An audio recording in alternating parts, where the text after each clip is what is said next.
आज है 30 मई 2026 दिन शनिवार। नमस्कार, दिल्ली न्यूज में आपका बहुत बहुत स्वागत है। चलिए देखते हैं आज की 25 फटाफट काम की और महत्वपूर्ण बड़ी खबरों को। पर इससे पहले वीडियो को लाइक करना बिल्कुल न भूलें। दिल्ली सरकार की बिजली बचाने की अपील, एसी 24 से 26 डिग्री पर चलाने की सलाह। भीषण गर्मी और बढ़ती बिजली खपत के बीच दिल्ली सरकार ने लोगों से बिजली बचाने की अपील की। सरकार ने सलाह दी है कि एयर कंडीशनर को 24 से 26 डिग्री सेल्सियस पर चलाया जाए। साथ ही जरूरत न होने पर लाइट, पंखे और अन्य इलेक्ट्रॉनिक उपकरण बंद रखने को कहा गया। ऊर्जा विभाग के अनुसार छोटे छोटे बदलाव से बड़ी बिजली बचत संभव है। दिल्ली में फ्रांसीसी वोदका और स्कॉच पर रोक जारी, 3000 करोड़ टैक्स बकाया बना विवाद। दिल्ली में कुछ विदेशी शराब ब्रांड्स पर प्रतिबंध जारी रहेगा। मामला फ्रांसीसी वोदका और स्कॉच कंपनीज पर करीब 3000 करोड़ रुपए के टैक्स बकाया से जुड़ा है। आबकारी विभाग का कहना है कि जब तक कंपनीज बकाया राशि का भुगतान नहीं करती, तब तक उनके उत्पादों की बिक्री और लाइसेंस नवीनीकरण पर रोक बनी रहेगी। इस फैसले के बाद राजधानी के शराब कारोबार और विदेशी ब्रांड्स की उपलब्धता पर असर पड़ने की संभावना जताई जा रही है। दिल्ली ईवी नीति 2.0 मसौदे में ई रिक्शा संख्या तय करने की योजना, ट्रैफिक पर फोकस। दिल्ली ईवी पॉलिसी 2.0 के मसौदे के तहत सरकार राजधानी में ई रिक्शा की संख्या तय करने की योजना बना रही है। इसका उद्देश्य शहर में लगातार बढ़ रही ट्रैफिक समस्या को नियंत्रित करना, सड़कों पर सुरक्षा बढ़ाना और अवैध वाहनों की बढ़ती संख्या पर रोक लगाना है। सरकार का मानना है कि इससे यातायात व्यवस्था बेहतर होगी और जाम की समस्या में कमी आएगी। दिल्ली में 27 साल बाद बीजेपी को सत्ता दिलाने वाले वीरेंद्र सचदेवा का कार्यकाल समाप्त। भारतीय जनता पार्टी के दिल्ली प्रदेश अध्यक्ष वीरेंद्र सचदेवा का कार्यकाल समाप्त हो गया। उन्होंने 27 साल बाद पार्टी को राजधानी में सत्ता दिलाने में अहम भूमिका निभाई थी। अब हर्ष मल्होत्रा को यह जिम्मेदारी सौंपी जा रही है। माना गया है कि वीरेंद्र सचदेवा को जल्द ही केंद्रीय संगठन में बड़ी भूमिका मिल सकती है। नीट छात्रों को दिल्ली सरकार का तोहफा, परीक्षा वाले दिन डीटीसी बसेस में मुफ्त सफर। नीट परीक्षा में शामिल होने वाले छात्रों के लिए दिल्ली सरकार ने राहत भरा फैसला लिया। परीक्षा वाले छात्रों को डीटीसी बसेस में मुफ्त यात्रा की सुविधा दी जाएगी। सरकार का कहना है कि इससे छात्रों को समय पर परीक्षा केंद्र पहुंचने में मदद मिलेगी और किसी तरह की परेशानी नहीं होगी। यह कदम परीक्षा के दिन ट्रैफिक और यात्रा संबंधी तनाव को कम करने के उद्देश्य से उठाया गया। बारिश से सुधरी दिल्ली की हवा, सीएक्यूएम ने ग्रैप 1 पाबंदियां हटाई। बीते दिनों हुई बारिश के बाद दिल्ली की हवा में सुधार दर्ज किया गया। वायु गुणवत्ता सूचकांक में राहत मिलने के चलते वायु गुणवत्ता प्रबंधन आयोग यानी सीएक्यूएम ने ग्रैप 1 की पाबंदियां हटा दी। अधिकारियों के अनुसार बारिश ने प्रदूषण के स्तर को कम करने में अहम भूमिका निभाई। हालांकि स्थिति पर लगातार नजर रखी जा रही है। दिल्ली के 75 सीएमसी स्कूल्स में वर्षा जल संचयन बदहाल, सुधार के निर्देश जारी। दिल्ली के 75 सीएमसी स्कूल में वर्षा जल संचयन प्रणाली की बदहाल स्थिति सामने आई। रिपोर्ट के अनुसार कई स्कूल्स में ये व्यवस्था ठीक से काम नहीं कर रही है। मामले को गंभीरता से लेते हुए मुख्यमंत्री रेखा गुप्ता ने तत्काल सुधार के निर्देश दिए। उन्होंने संबंधित विभागों को व्यवस्था दुरुस्त करने और नियमित निगरानी सुनिश्चित करने को कहा। सरकार का उद्देश्य जल संरक्षण को मजबूत करना है। निकाय चुनाव में आपकी बड़ी जीत, सिसोदिया बोले, जनता ने भाजपा से लिया बदला। पंजाब निकाय चुनाव 2026 में आम आदमी पार्टी को बड़ी सफलता मिली। चुनाव परिणाम आने के बाद आप नेता मनीष सिसोदिया ने भाजपा पर हमला बोलते हुए कहा कि ईडी पार्टी का सफाया हो गया, लोगों ने बदला लिया। उन्होंने दावा किया कि जनता ने आप सरकार के कामकाज और विकास नीतियों पर भरोसा जताया। चुनाव में आपने अधिकांश सीटों पर जीत दर्ज कर विपक्षी दलों को पीछे छोड़ दिया। दिल्ली एनसीआर में गर्मी का डबल अटैक, दिन के बाद अब रातें भी नींद उड़ाएंगी।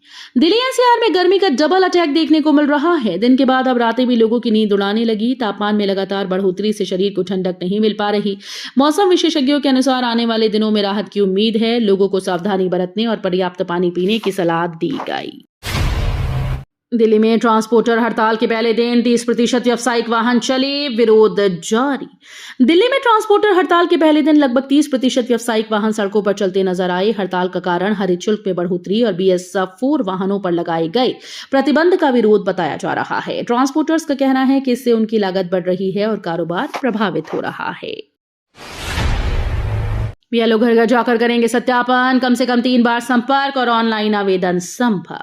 चुनाव आयोग की नई व्यवस्था के तहत बीएलओ घर घर जाकर मतदाता सूची का सत्यापन करेंगे और प्रत्येक मतदाता से कम 3 बार संपर्क करेंगे ताकि कोई भी पात्र व्यक्ति छूट न जाए और वोटर लिस्ट अधिक सटीक और पारदर्शी बन सके। इसके साथ ही नागरिकों को ऑनलाइन आवेदन की सुविधा दी गई, जिससे वे नाम जोड़ने या सुधार करने के लिए डिजिटल माध्यम का उपयोग कर सकेंगे। समर पीक सीजन में एयर इंडिया और इंडिगो ने उड़ानें घटाई, दिल्ली से टिकट महंगी। समर पीक सीजन में हवाई यात्रा महंगी हो गई क्योंकि एयर इंडिया और इंडिगो ने कई घरेलू उड़ानों में कटौती की। उड़ानों की संख्या घटने से सीटों की उपलब्धता कम हुई, जबकि मांग बनी हुई है। इसके चलते दिल्ली समेत कई रूट्स पर टिकट 20 से 30% तक महंगे हो गए। यात्रियों को आखिरी समय में बुकिंग पर ज्यादा खर्च करना पड़ रहा है। सीएम रेखा एक्शन में राजस्व विभाग के ई सब रजिस्ट्रार कार्यालय का औचक निरीक्षण, मिली कई खामियां। सीएम रेखा ने एक बार फिर से प्रशासनिक व्यवस्था पर सख्ती दिखाई। उन्होंने राजस्व विभाग के ई सब रजिस्ट्रार कार्यालय का औचक निरीक्षण किया, जहां कई कमियां सामने आई। दस्तावेज प्रबंधन से लेकर सेवा प्रक्रिया तक में खामियां पाई गई। मुख्यमंत्री ने अधिकारियों को तत्काल सुधार के निर्देश दिए और पारदर्शिता बढ़ाने पर जोर दिया। इस कार्रवाई के बाद विभाग में हड़कंप मच गया। दिल्ली के बाजारों में सहायक करेंगे शॉपिंग आसान, 149 रुपए प्रति घंटे असिस्टेंट सेवा शुरू। दिल्ली के बाजारों में अब ग्राहकों को शॉपिंग करने में सहायता मिलेगी क्योंकि यहां सहायक सेवा शुरू की जा रही है, जिसमें लोगों को 149 रुपए प्रति घंटे की दर पर पर्सनल असिस्टेंट मिलेगा, जो खरीदारी में मदद करेगा। इस सेवा से खरीदारों का समय बचेगा, खरीदारी आसान होगी। सरकार का कहना है कि इस पहल से स्थानीय बाजारों को बढ़ावा मिलेगा। राजधानी में जल्द दौड़ेंगी हाइड्रोजन बसेस, ग्रीन ट्रांसपोर्ट की दिशा में बड़ा कदम। राजधानी में अब परिवहन व्यवस्था को पर्यावरण अनुकूल बनाने की दिशा में बड़ा कदम उठाया जा रहा है। जल्दी शहर की सड़कों पर हाइड्रोजन बसेस दौड़ती नजर आएंगी। इन बसेस से प्रदूषण में भारी कमी आने की उम्मीद है क्योंकि ये पूरी तरह से स्वच्छ ईंधन पर आधारित होंगी। सरकार का उद्देश्य ग्रीन ट्रांसपोर्ट को बढ़ावा देना और कार्बन का उत्सर्जन घटाना है। कॉकरोच जनता पार्टी को झटका, हाईकोर्ट ने एक्स अकाउंट तुरंत बहाल करने से किया इनकार। कॉकरोच जनता पार्टी को फिलहाल अदालत से राहत नहीं मिली। हाईकोर्ट ने पार्टी के एक्स यानी ट्विटर अकाउंट को तुरंत बहाल करने की मांग ठुकरा दी। कोर्ट ने कहा कि मामले की विस्तृत सुनवाई के बाद ही कोई अंतिम फैसला लिया जाएगा। पार्टी की ओर से अकाउंट सस्पेंड किए जाने को अभिव्यक्ति की स्वतंत्रता से जुड़ा मुद्दा बताया गया था। रोहिणी पुलिस ने 48 घंटे में 21 बदमाश पकड़े, 11 पिस्टल बरामद कर मचाया हड़कंप। दिल्ली के रोहिणी जिले में पुलिस ने बड़ी कार्रवाई करते हुए 48 घंटे के भीतर 21 बदमाशों को गिरफ्तार किया। अभियान के दौरान पुलिस ने आरोपियों के पास से 11 अवैध पिस्टल और अन्य हथियार बरामद किए। पुलिस का कहना है कि पकड़े गए कई आरोपी लूट, चोरी और गैंगवार जैसे वारदातों में शामिल रहे। लगातार चलाए गए विशेष अभियान से इलाके के अपराधियों में हड़कंप मच गया। ईरान तनाव और युद्ध आशंका से अमेरिका में महंगाई बढ़ी, ईंधन समेत कई चीजें महंगी। ईरान के साथ बढ़ते तनाव और युद्ध जैसी स्थिति का असर अब अमेरिकी अर्थव्यवस्था पर दिखने लगा है। अमेरिका में महंगाई ने फिर रफ्तार पकड़ ली। कच्चे तेल की कीमतों में उछाल के कारण पेट्रोल, परिवहन और रोजमर्रा की कई वस्तुएं महंगी हो गई। विशेषज्ञों का कहना है कि पश्चिम एशिया में अस्थिरता बढ़ने पर वैश्विक बाजारों पर और असर पड़ सकता है। दिल्ली में सीसीआई के पूर्व चेयरमैन की दम घुटने से मौत, दमकल देरी पर सवाल। दिल्ली में सीसीआई के पूर्व चेयरमैन की दम घुटने से मौत हो गई, जिससे इलाके में हड़कंप मच गया। घटना के बाद दमकल विभाग की देरी को लेकर सवाल उठ रहे हैं। पड़ोसियों का आरोप है कि समय पर राहत न मिलने से स्थिति गंभीर हो गई। मामले की जांच की मांग की जा रही है। प्रशासन ने घटना की जांच के आदेश दे दिए हैं और सभी पहलुओं की पड़ताल की जा रही है। सीटीआई ने 800 से ज्यादा एसोसिएशंस को लिखा पत्र, व्यापार पर बड़े खतरे की चेतावनी। दिल्ली के व्यापारिक संगठन सीटीआई ने 800 से ज्यादा व्यापारिक एसोसिएशंस को पत्र लिखकर बड़ी चिंता जताई। संगठन का कहना है कि मौजूदा नीतियों और हालिया फैसलों से व्यापार पर गंभीर खतरा पैदा हो सकता है। इस मुद्दे पर व्यापारी वर्ग में चिंता बढ़ गई। सीटीआई ने सभी संगठनों से एकजुट होकर समाधान की मांग उठाने की अपील की। डीयू की 102 साल पुरानी सीएससी बिल्डिंग बचाने को छात्रों का मोर्चा, हेरिटेज मांग तेज। दिल्ली विश्वविद्यालय की 102 साल पुरानी सीएससी बिल्डिंग को बचाने के लिए छात्रों ने मोर्चा खोल दिया। छात्रों का कहना है कि यह ऐतिहासिक इमारत है और इसे तोड़े जाने या बदलाव के बजाय हेरिटेज घोषित किया जाना चाहिए। प्रदर्शन कर रहे छात्रों ने विश्वविद्यालय प्रशासन से तत्काल हस्तक्षेप की मांग की। उनका कहना है कि यह भवन डीयू की विरासत का हिस्सा है। पाठकों के दिलों पर छाने वाले हिंदी लेखकों को मिला दैनिक जागरण कृति सम्मान कार्यक्रम। हिंदी साहित्य जगत के कई लोकप्रिय लेखकों को दैनिक जागरण कृति सम्मान से सम्मानित किया जाएगा। इस कार्यक्रम में साहित्य, समाज और संस्कृति से जुड़े योगदानों को सराहा गया। कार्यक्रम में देश भर से आए लेखकों और साहित्यकारों ने भाग लिया। सम्मान समारोह में रचनात्मक लेखन और नई पीढ़ी के योगदान पर चर्चा हुई। सीबीएसई ने उत्तर पुस्तिका सत्यापन और पुनर्मूल्यांकन पोर्टल खोलने की नई तारीख जारी की।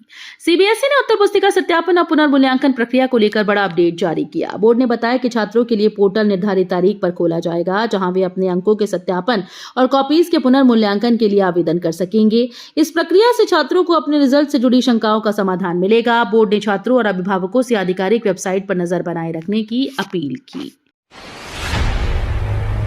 कटरा देहरादून एक्सप्रेसवे से दिल्ली एनसीआर को ट्रैफिक जाम और लंबी दूरी से मिलेगी राहत। कटरा और देहरादून को नए एक्सप्रेसवे से जोड़ने की तैयारी तेज हो गई। इस परियोजना को पूरा होने से दिल्ली एनसीआर के लोगों को ट्रैफिक जाम और लंबी यात्रा से बड़ी राहत मिलने की उम्मीद है। एक्सप्रेसवे बनने से उत्तर भारत के धार्मिक और पर्यटन स्थलों तक पहुंच आसान होगी, साथ ही यात्रा समय में काफी कमी आएगी। सरकार का मानना है कि यह नया कॉरिडोर क्षेत्रीय कनेक्टिविटी को मजबूत करेगा। दिल्ली में राहुल गांधी ने ऑटो ड्राइवर संघ भोजन कर समस्याएं सुनी, संसद में उठाने का भरोसा। कांग्रेस नेता राहुल गांधी ने दिल्ली में ऑटो ड्राइवर के साथ समय बिताकर उनकी समस्याएं सुनी। राहुल ने ऑटो ड्राइवर्स की यूनिफॉर्म पहनी और पार्क में जमीन पर बैठकर उनके साथ खाना खाया। करीब आधे घंटे तक हुई बातचीत में ड्राइवर्स ने महंगाई, कमाई और परमिट जैसी परेशानियां साझा की। राहुल गांधी ने भरोसा दिलाया कि इन मुद्दों को संसद में मजबूती से उठाया जाएगा। तो ये थी आज की बड़ी खबरें। रोजाना ऐसे ही सबसे पहले अपडेट पाने के लिए चैनल को सब्सक्राइब करना बिल्कुल न भूलें। धन्यवाद।